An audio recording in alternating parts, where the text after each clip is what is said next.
જિલ્લામાં ખાબકેલા 9 ઇંચ વરસાદથી પાણી થઈ ગયું છે। ધોધમાર વરસાદના પગલે ઓરસંગ નદી બે કાંઠે વહેવા લાગી છે। છોટાઉદેપુરના જોજવાનો આગ બંધ થયો અને ઓવરફ્લો પણ થયો છે।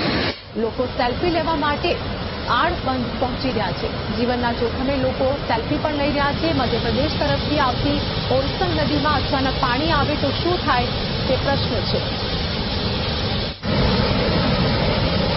છોટાઉદેપુર જિલ્લામાં ખાબકેલા 9 ઇંચ વરસાદથી પાણી થયું હોય અને જેમાં ધોધમાર વરસાદના પગલે ઓરસંગ નદી બે કાંઠે વહી રહી છે। છોટાઉદેપુરના જોજવાનો આડબંધ ઓવરફ્લો થયો છે। લોકો સેલ્ફી લેવા માટે પણ આડબંધ પહોંચી રહ્યા છે। જીવના જોખમે લોકો સેલ્ફી પણ લઈ રહ્યા છે।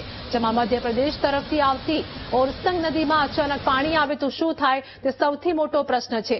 સંવાદદાતા રાજેશ અમારી સાથે જોડાઈ ગયા છે। છોટાઉદેપુર જિલ્લામાં ખાબકેલા 9 ઇંચ વરસાદથી પાણી થયું હોય તેવા દ્રશ્યો સામે આવ્યા છે। શું વધુ અપડેટ?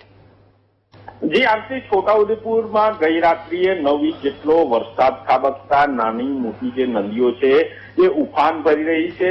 છોટાઉદેપુર જિલ્લાની જે ઓરસંગ નદી છે, ઓરસંગ નદી મધ્યપ્રદેશમાંથી એનું ઉદ્ગમ બિંદુ હોવાને લઈને ઉપરવાસમાં પણ ભારે વરસાદ અને છોટાઉદેપુરમાં પણ ભારે વરસાદને લઈને હાલ જે ઓરસંગ નદી છે બે કાંઠે વહી રહી છે। એ ઉપરાંત જે બીજી નદીઓ છે એમાં પણ આ જે ધસમસતા પાણીના પ્રવાહ વહી રહ્યા છે અને હાલ જે છે એ છોટાઉદેપુરના જે લો લેવલના કોઝવે છે એ પણ પાણીમાં ગરકાવ થયા છે। જી આભાર રાજેશ, સમગ્ર માહિતી આપવા બદલ।